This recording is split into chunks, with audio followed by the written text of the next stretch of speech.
This is Drew Galloway coming live to you from my bed in Germany at 9 a.m. You're listening to FeverTalk.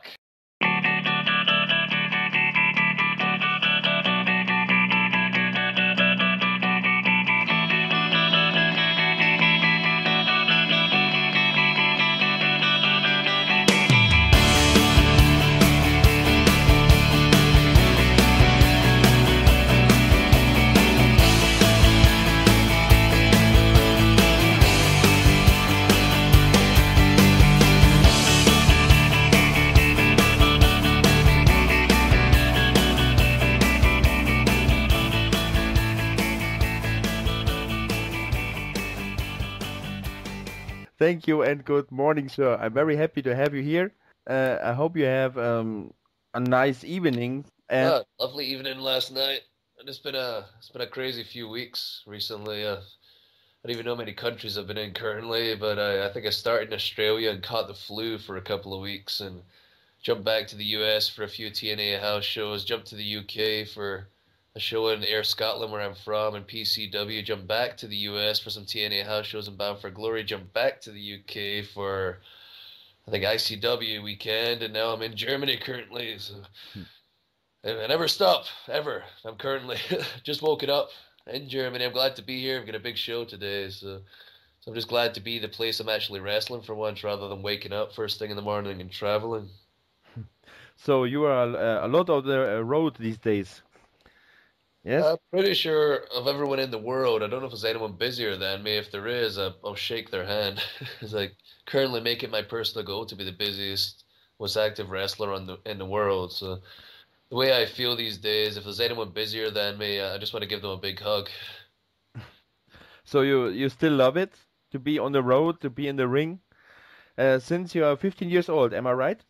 Yeah, that's all I've ever wanted to do. All I've done my entire life. My part-time job in high school was always professional wrestler, and it was my last year at university when I got signed to come to America. There was never anything else I was going to do, and thankfully, I got the opportunity to come to America, and I've never actually had a real job. And the reason my schedule's so crazy because I choose to make it that crazy because I love it so much. I want to get around the world, and my goal is to be the best in the entire world. If I want to be the best, I just have to be the busiest.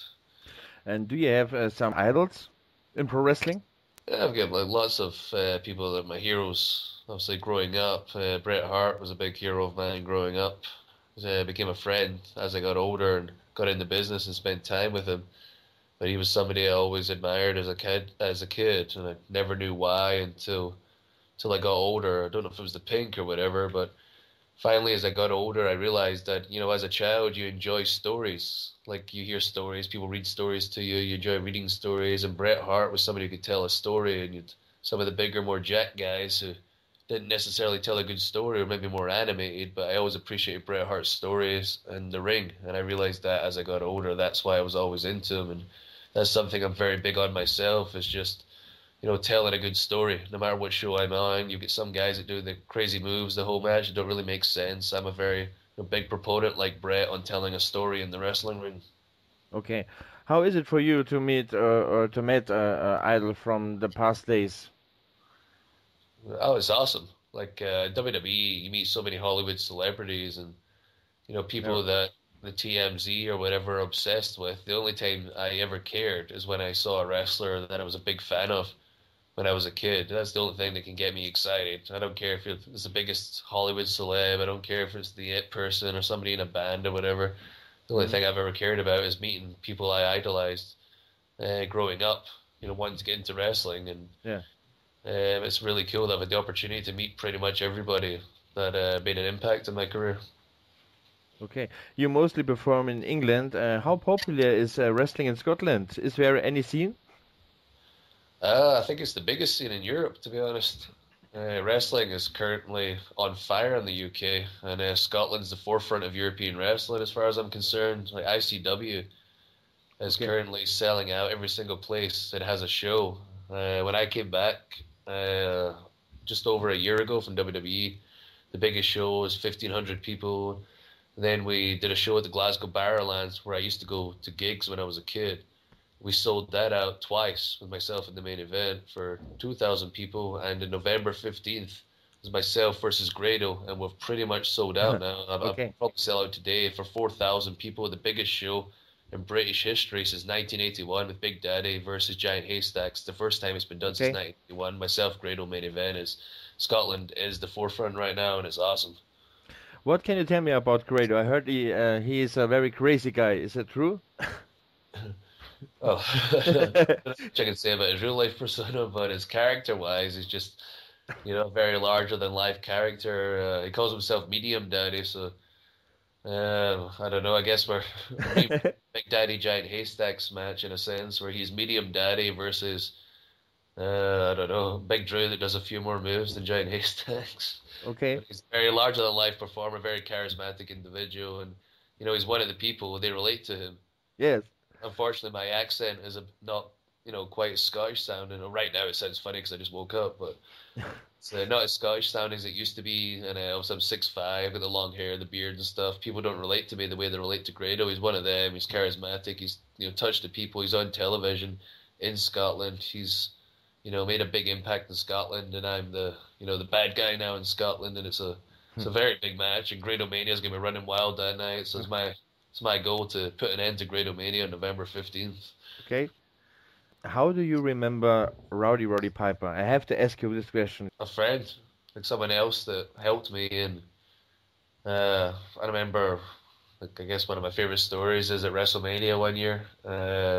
Roddy Piper, like Rod, as I call him, and his son Colt came to my hotel room with my brother and I. My brother was really drunk, and Okay. he offered to watch a couple of matches. So myself, Roddy, and his son watched a couple of matches. He was giving me advice and pacing around the room, getting really into, really excited. My brother is also a big wrestling fan, but was unfortunately drunk. At one point, Rod just glanced over to the corner. My brother was sleeping, and goes, "Well, that's not exciting to you?" My brother like opened his eyes. And I was like, I almost threw my brother off the bloody balcony.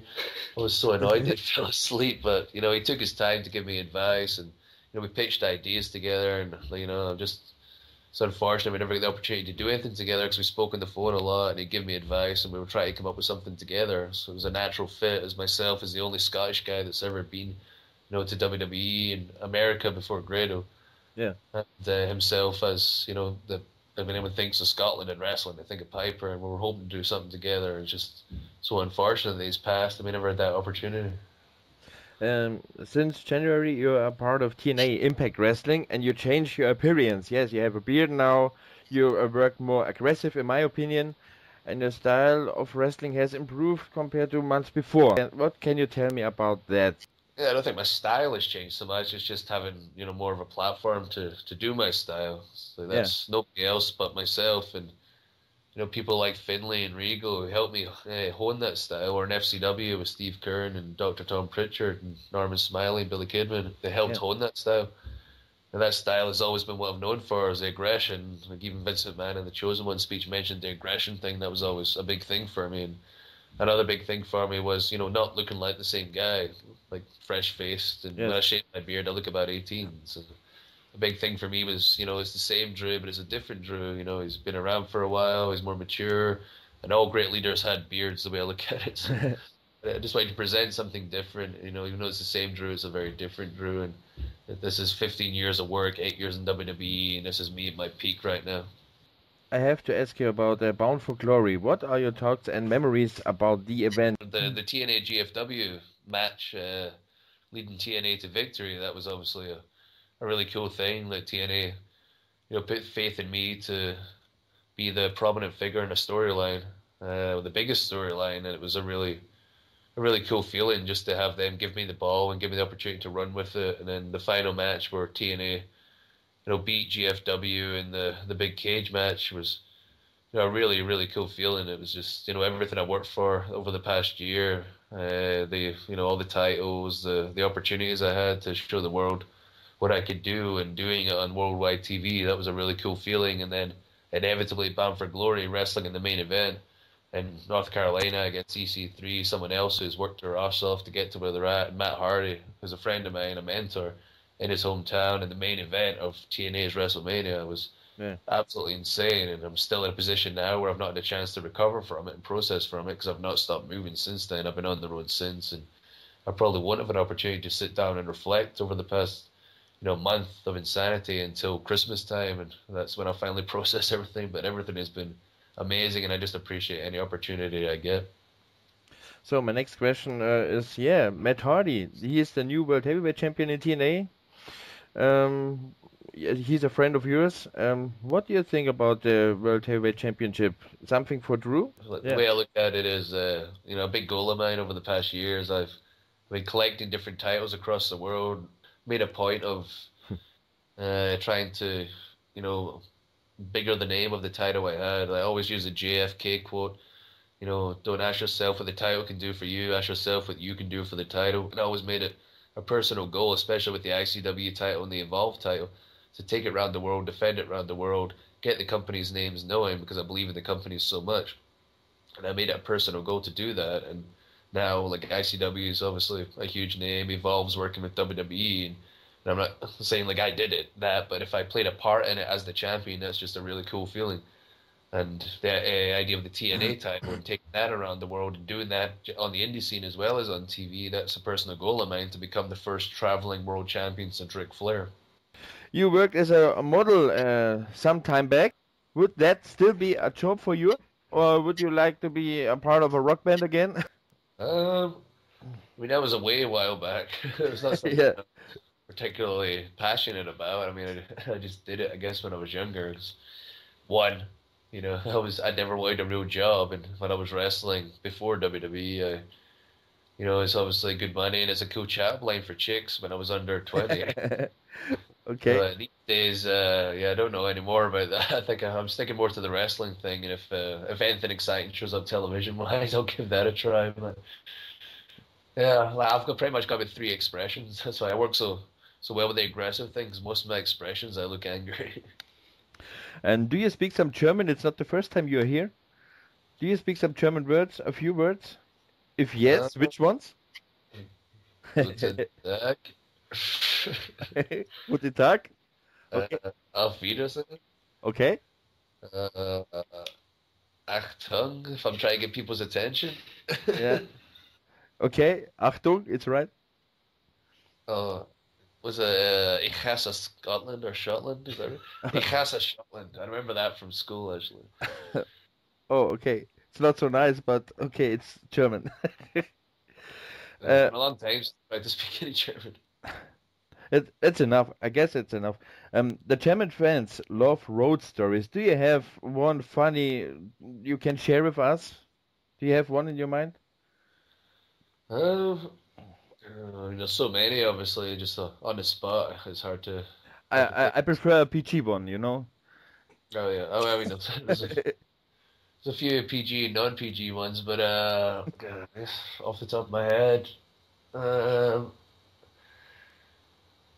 I don't know. I can't think of anything. I guess it's not really exciting, but if anyone drives, and there's ever been a situation where they're like running out of gas on the road. I was heading to a pay-per-view one time that I was, in a prominent match on the pay-per-view, I remember, and I was running so late.